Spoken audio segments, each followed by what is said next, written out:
Está en contacto con nosotros Matías Ederi, que ha sido uno de quienes ha seguido muy de cerca la investigación. Matías, ¿cómo le va? Gracias. ¿Qué tal? ¿Cómo le va? Buenas tardes. Bueno, no debe ser fácil investigar a un compañero de trabajo, por llamarlo de alguna forma, ¿no? No es una situación fácil, es una situación que exige, bueno, mucha determinación y mucho convencimiento de lo que uno está haciendo. Bueno, Nosotros cuando vimos la evidencia que teníamos, no lo dudamos y por eso, bueno, tuvo los resultados que tuvo, pero la decisión se basó un poco en el convencimiento del trabajo que hacemos y en la evidencia que íbamos encontrando. Me imagino que les debe ocurrir como quizás a nosotros los periodistas cuando encontramos una información que nos cuesta creer, ¿no? Cuando Peiti les dice, sí, pero a mí me pagaban Ponce Asad y también Serjal, eran los que me apretaban y me cobraban tanto y tanto. Me imagino que con Schiappa Pietra se habrán mirado, ¿será real?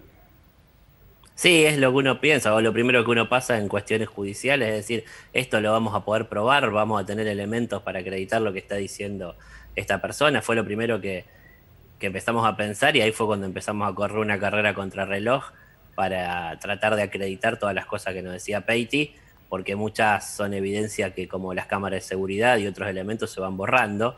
Entonces, a medida que fuimos ratificando eso, le fuimos dando cada vez más entidad a lo que había declarado Peiti. ahora, si uno pudiera resumir para aquí, para Santa Fe, doctor, digamos, ¿cuál era la mecánica del cohecho? ¿Cómo podría sintetizarlo, no? Peiti Sí, es nosotros bueno, un capitalista del juego clandestino de la ciudad de Rosario importante, ¿no? Y los dos fiscales investigados, ¿no? ¿Cómo era la mecánica del cobro, digamos, de la insinuación? ¿Cómo se presentó este problema? Sí, Peiti es una persona dedicada al juego legal e ilegal en toda la provincia de Santa Fe y provincias aledañas. Digo legal porque hay provincias en las que el juego es legal y tiene licencias y tiene ese desarrollo. En la provincia de Santa Fe, como el juego legal solamente está restringido a los casinos que están habilitados, él tiene el negocio del juego clandestino. La mecánica era sencillamente a través de... nosotros imputamos a tres personas, además de los dos fiscales imputamos a un empleado, al empleado de Gustavo Ponce Asad, y nosotros encontramos que a través de eso se había quedado una estructura. Ponce Asad le ofrecía informarle sobre las causas de juego clandestino que había en la segunda circunscripción, es decir, Rosario y la zona. El empleado era el que le pasaba esta información que sacaba del sistema. Ponce Asad tenía a su cargo una oficina que es la oficina de allanamientos, es decir, todos los allanamientos entraban por ahí, lo que le facilitaba tener ese conocimiento. Y Patricio Serjal era la persona que con su estructura montó una estructura que todas las causas de juego clandestino caían en Rosario. Entonces de esta manera podía brindar esa cobertura y además en dos momentos muy particulares, cuando a Peiti lo empiezan a extorsionar la banda de los monos, Patricio Serjal se presenta como para dar su aval y decir nosotros te vamos a proteger. Eso Bueno, es un poco lo que pasó y cómo estaba montada esa estructura, que era entre tres personas, cada uno con un rol muy especial. Bueno, también es importante, digamos, digamos el silencio de ustedes, es decir, no haber filtrado esto antes, es decir, el compromiso de ustedes. Días atrás, hablando con el fiscal general, nos decía que, bueno, tal vez la auditoría de la Fiscalía había quedado muy endeble después de aquella controvertida ley de disciplinaria de los legisladores hacia los fiscales, en fin, todo lo que sabemos de lo que ocurrió. Pero los anticuerpos para detectar, como decía Osvaldo, que por allí el sistema sale fortalecido o debilitado, porque en realidad es un quiebre de confianza en la institución, los anticuerpos fueron ustedes, ¿no? Yo creo que fue importante un poco en Sí. defensa de lo que hubiera podido ser si esto se descubría a través de otra institución o de otro fuero de otro lugar, que nosotros mismos y en el mismo lugar hayamos llevado esto a juicio, lo hayamos transparentado y también muestra un poco en el tema de la confianza cómo funciona el sistema penal en Santa Fe. Estos fueron audiencias que fueron públicas, hubo un montón de gente, un montón de periodistas, todo lo que nosotros investigamos lo volcamos en las audiencias, se pudo escuchar, todos tuvieron acceso a la evidencia que había, y esto también es una forma de transparentar, que el público, la gente común, la gente que no forma parte de la Administración de Justicia, entienda de qué manera se trabajó y que nosotros mismos, que éramos 4 fiscales, sentados solicitando a un juez que quien había sido nuestro jefe vaya esté en prisión preventiva por hechos de corrupción. Nos parece que es una cuestión muy importante y que demuestra que el sistema funciona y que los funcionarios que no se adecúan a la ley o los funcionarios corruptos son muy pocos y que por suerte tenemos las herramientas para juzgarlo y para llevarlos a juicio. Doctor Ederi, derivado de estas investigaciones hubo procedimientos en la ciudad de Rafaela en donde se detuvo a quien se lo denomina el rey, el gordo Perona, también vinculado con el juego clandestino. Y pocas horas después o pocos días después se producen detenciones en un número de 7 u 8 personas vinculadas con extorsiones por cobro de dinero, con secuestro o retención ilegal de personas, con amenazas, con situaciones muy violentas, de deudas que estarían originadas en el juego. ¿Hay alguna vinculación entre lo que ustedes están investigando, la detención de Perona y estos hechos que tienen lugar en la ciudad de Rafaela? Nosotros lo detenemos a Perona y iniciamos la causa que tenemos contra él en base a información que encontramos en el teléfono de Peiti y en el teléfono de una de las personas que también está imputada junto a él, que es un ex policía, Torrisi. Nosotros en base a eso nosotros llegamos a Perona. Con posterioridad que lo detenemos a Perona, sí se comunica con nosotros fiscales de Rafael, el fiscal castellano habló con Luis de Chapapietra para informarnos que él tenía una causa, esta causa por la que se hicieron los allanamientos, y que tendría alguna vinculación con Perona. Nosotros en la causa nuestra no tenemos esa vinculación con esas extorsiones derivadas del juego, pero sí, evidentemente el nexo común entre ambas es Perona, y por eso nos han solicitado de la Fiscalía de Rafaela que acompañemos todo lo que tenga que ver con Perona y que ya lo hemos hecho el día de la fecha. Doctor, dos preguntas. ¿Cómo y dónde pagaba las coimas Peiti?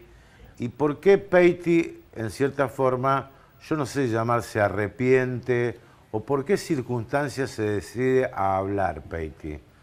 Digamos, porque cada vez fue más voraz el pedido de los fiscales. ¿Por qué ustedes estiman que Peiti se decidió a hablar?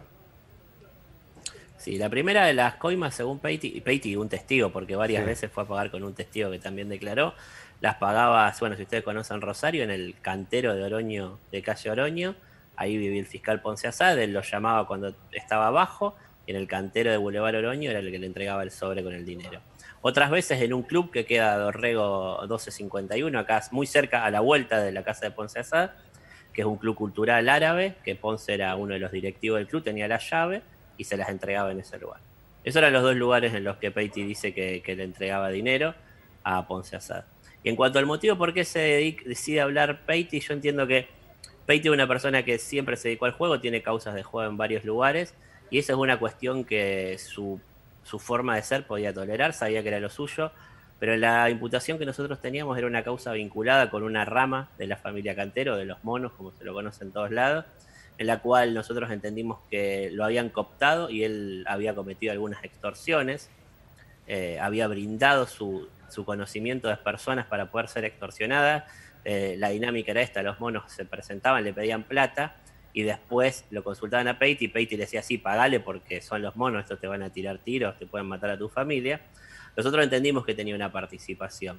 Y en el afán él de despegarse de esta organización violenta, es que él sale a dar una explicación que lo despegue de esa situación, y bueno, en este caso comprometiendo a los fiscales. Pero ¿qué fue lo que él explicó? Dice, yo cuando a mí me vienen a extorsionar los monos, yo recurro a estos fiscales a los que yo le estaba pagando una coima, y ellos no me dan una solución. Entonces también un poco el incumplimiento de ese acuerdo espurio que tenían es otro de los motivos por los cuales, esto es una cuestión personal, ¿no? Pero entiendo que Peiti decide hablar. ¿Es de práctica común? Usted hizo mención en varias oportunidades en esta entrevista de que las coimas se pagaban siempre con un testigo. Es, perdónense la expresión, si es una formalidad que debe cumplirse para que alguien vea que se está pagando. No, no es siempre, pero esta persona es una persona que es un amigo de Peiti, que muchas veces dice que lo acompañaba porque pasaban por el lugar. No es una condición, y generalmente las coimas se pagan en lugares más cerrados y con menos participación de personas. Esta persona justo, él dice, yo muchas veces íbamos a comer, Peiti vive en un barrio de las afueras de Rosario, íbamos para el centro y pasábamos y le dejábamos la plata, incluso estaba en la guantera del auto y Peiti me decía, sacame la plata ahí que viene el fiscal, y él le entregaba el sobre. Doctor, una pregunta. ¿Usted participó en una primera instancia lo que fue este simulacro de tiroteo del comisario de la Federal de Santa Fe, Valdés, ¿estuvo allí? Sí, sí, nosotros con la agencia de ¿Sí? crimen organizado participamos en las investigaciones. Ahora, es duro, ¿no?, para la ciudadanía que en este caso caigan, por llamarlo de alguna forma, dos fiscales, el jefe de la delegación Santa Fe de la Federal, que simuló este tiroteo, cuando en realidad ustedes lo que están convencidos es que llevaba un bolso para distribuir droga, el jefe de la Federal, ni más ni menos. Esa es la hipótesis de primera instancia de ustedes, ¿no?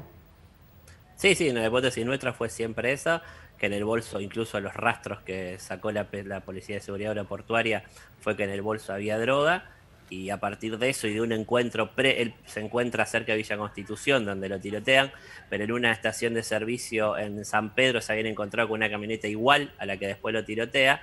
Nosotros entendimos que hubo una discusión previa ahí sobre lo que evidentemente era el contenido de ese bolso, y luego pasa lo de los tiros. Y el tema del bolso es porque él le da mucha importancia, le pide a la persona que le acompañaba que retenga el bolso. Los policías que llegan lo primero que hacen es llevarse ese bolso, y entendimos eso. Sí, es una cuestión también muy seria lo que pasó en esa oportunidad.